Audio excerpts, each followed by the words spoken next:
Hi, good morning, everyone. I think the speakers before me, Nicholas and Nagesh, set the stage by giving some very good thoughts on what are the e-commerce trends. So what I'm going to share today in brief is about our meetings that we have with the senior management or what we call the CXO of companies on a daily basis. And yes, what Nicholas shared and what Nagesh shared are good insights for the CEOs, but really when they are making e-commerce decisions, what exactly they are looking for. I'm going to touch upon those, summarize them, compress them into general thoughts upon what exactly very large businesses, very large merchants, what exactly e-commerce means to them and how exactly they are making decisions when they need to actually go in for a platform or an infrastructure or a tool or general business decision. So I'll just can't cover all paradigms, but I'll just pick one commerce paradigm. One major CXO expectation, and then how, using various tools and technologies, we could use four major considerations: pervasive, persuasive, predictive, and prescriptive commerce to actually drive high margins and profits. First, let me talk about the commerce paradigm. So when we say we are meeting the CXOs of many entities, they come in this spectrum. Either we meet customers who are doing all of this, right from B2B, B2B2C, down up to B2C, or they are independent companies just fulfilling one small part of the entire value chain. But lately, especially in the last 6 months, we have met some very large clients, global clients, and we are seeing some very interesting trends. They have very big offices in Singapore, big warehousing infrastructure, they have big accounting, finance teams in Singapore, but yet when it came to their e-commerce decisions, they are setting up a team totally independent of the other infrastructure existing. These teams have their own offices, they are setting up their own warehouses separate from the other big offices they have here. The entire infrastructure is totally independent. And when you go deeper into the message, you slowly, and we are slowly unraveling that, they have a very long-term strategy in place. So which, for what I would use an analogy is, what they say, they have a cake. Now, some companies are seeing a cherry on the cake. Cherry means e-commerce. So some are experimenting, or since the world is doing e-commerce, let me try e-commerce. They're taking a cherry, putting on the cake, taking strategy decisions. And going forward, some others are deciding that no, e-commerce is a new cake by itself. The old cake was there, now the cake has moved, now we need a whole new cake by itself, cannot be a cherry anymore. So they're creating a new cake, so e-commerce has a brand new business model, and this is what I explained. That when they take these independent decisions of having the whole thing separate, not dependent on any of what they have, this is what I mean. And some others are, trying to have half of this, half of that. And many of these clients, we met 1-2 years ago, they are still on the drawing board. They still have not figured out what to do. And these are very large clients. They have not moved forward because they are not able to decide, how to move forward in terms of design and others. So with this in perspective, what are the CEOs of these, or the CXOs of these companies expecting in terms of, when making e-commerce decisions? Here, I mean, we as a company, we do a lot of fashion retail, a lot of enterprise clients. We have had a lot of fast-moving and food and beverage clients. But what we are seeing, lately we have been undertaking some projects that are deeply different from mainstream e-commerce models. For example, we are doing very large projects for the insurance industry. They use Magento.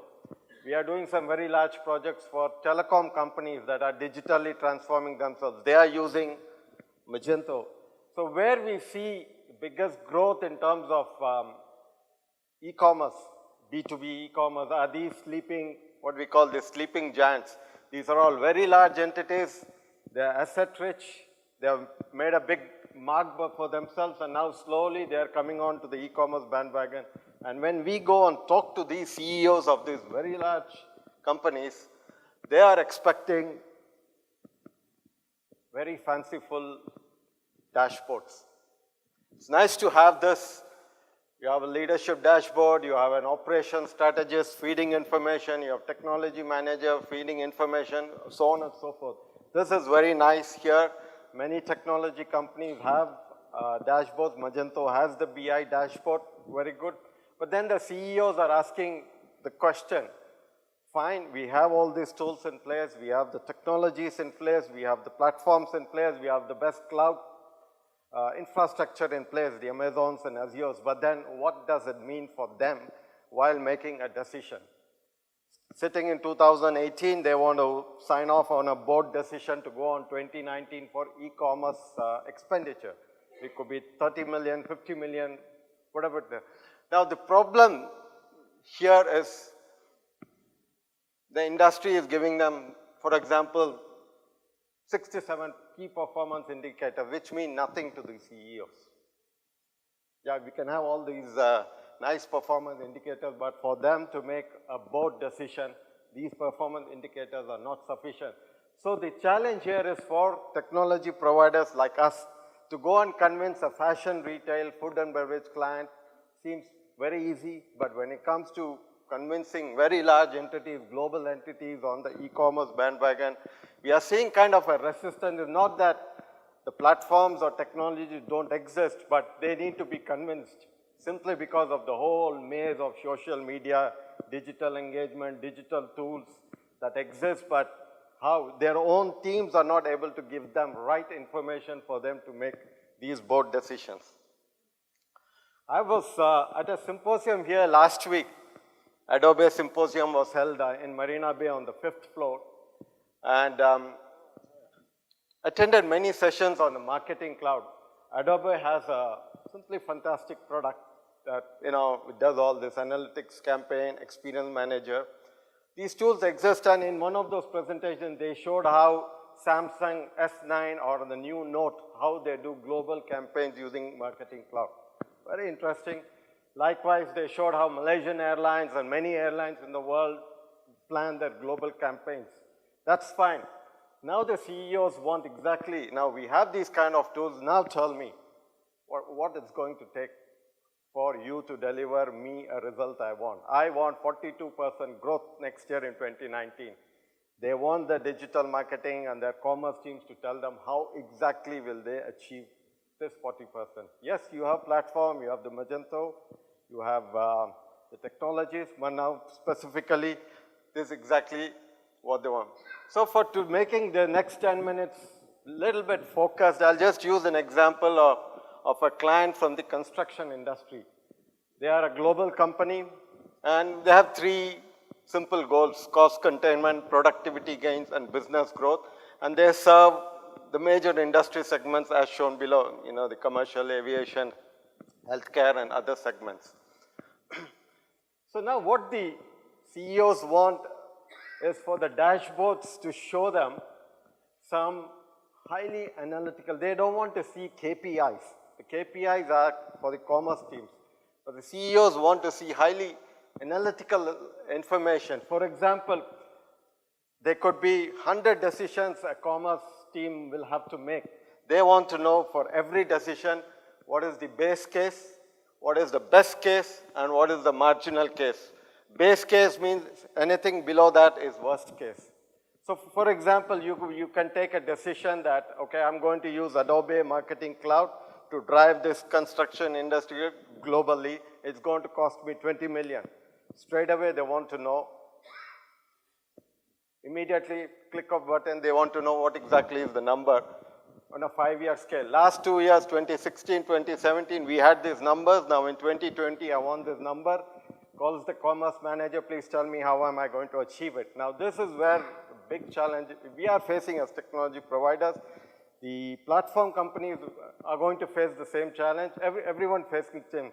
So the need for here is to have the analytical information nicely presented in an articulated manner.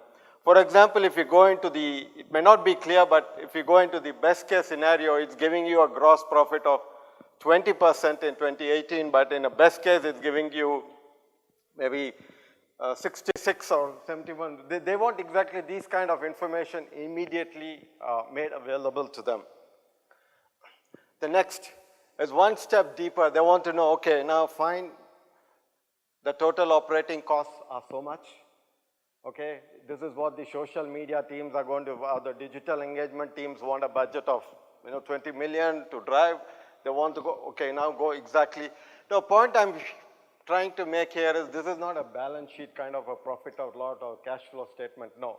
The point I'm trying to make is for every decision, if an e-commerce strategist comes and tells that we are going to run a global campaign, the cost of licensing in Adobe or Magento globally is going to cost us 20 million. The CEOs instantly want to know a return. So now, to having the dashboards made available to them, rightly configured, is presenting to be the biggest challenge. They want all breakdowns at all times, sales and marketing, acquisition costs, and the operating costs. So again, the point here is we need more well-articulated analytical tools to serve their expectations.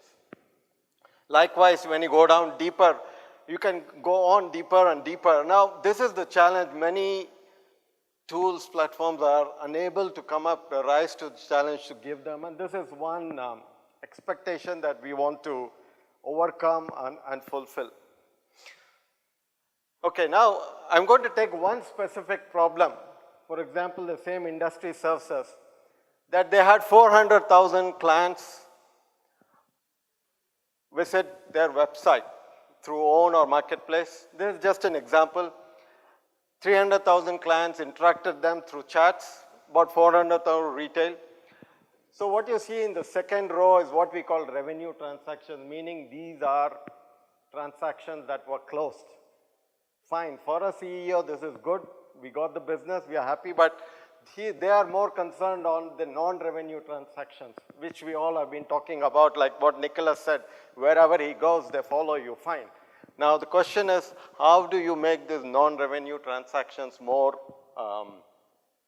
fulfilled, which directly becomes a driver of their margins or profits?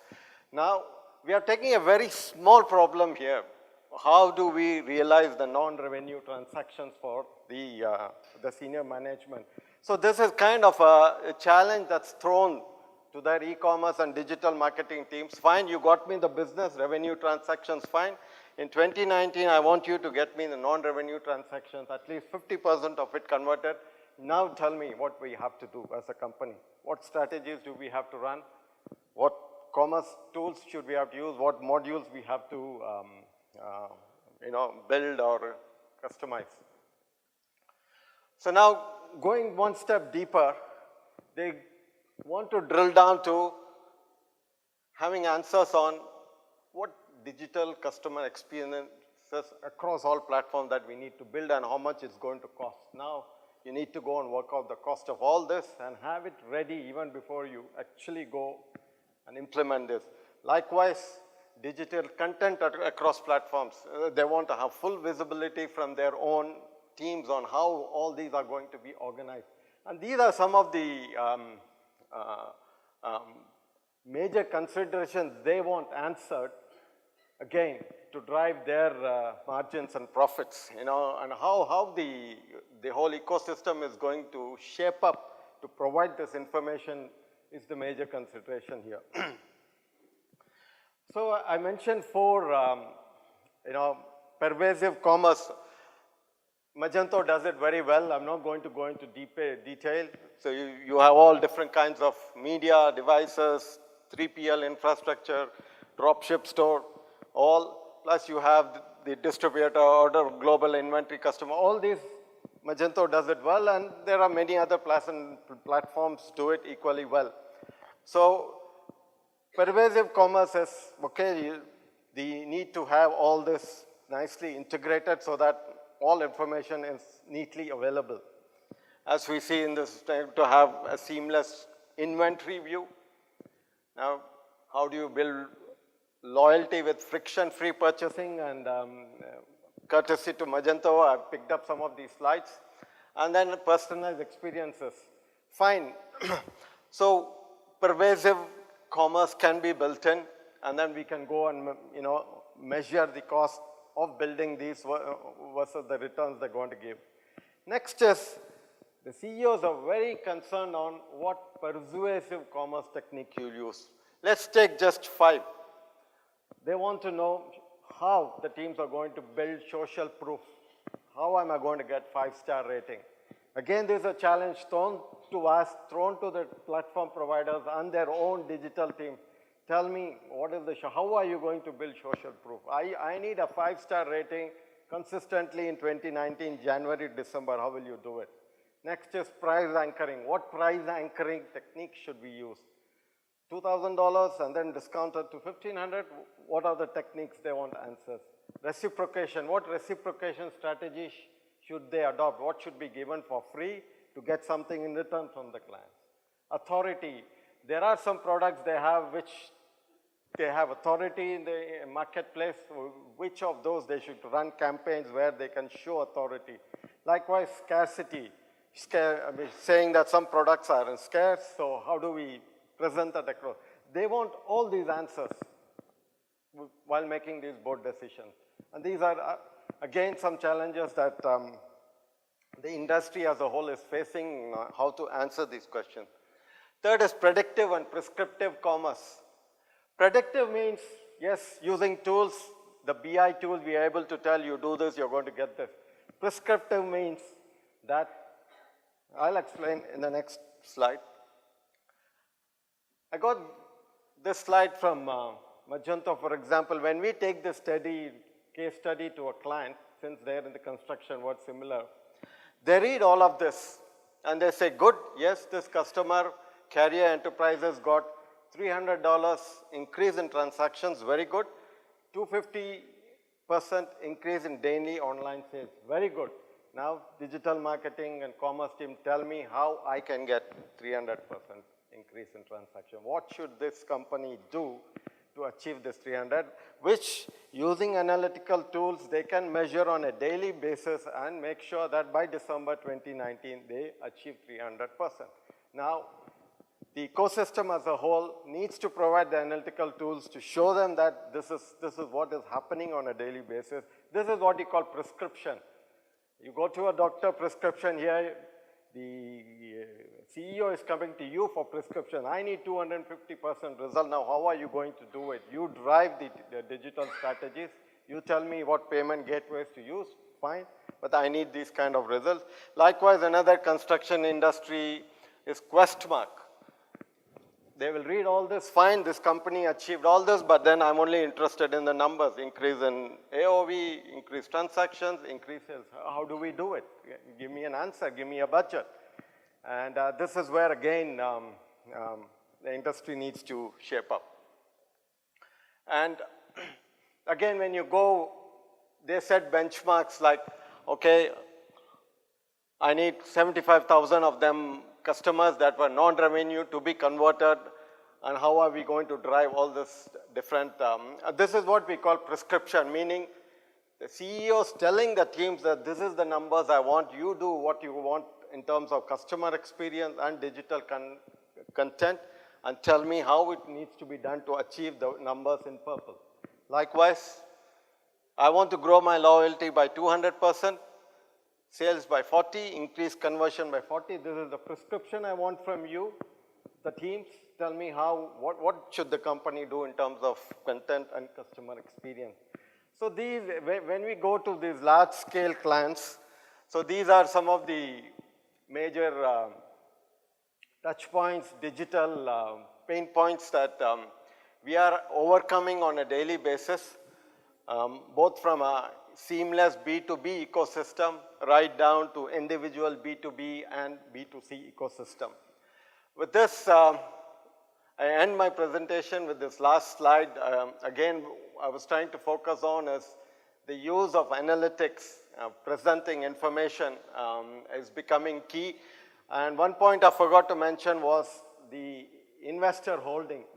In most of these companies have investors to, very large investors to add to. In these cases, there's a line there called 25% investor holding. They want to be able to answer to those investors on a daily basis on how, what digital strategies are going to differentially provide results differently in terms of driving their profits and margins. With this, I end my presentation. Thank you. Thank you for the patience and understanding. Yeah.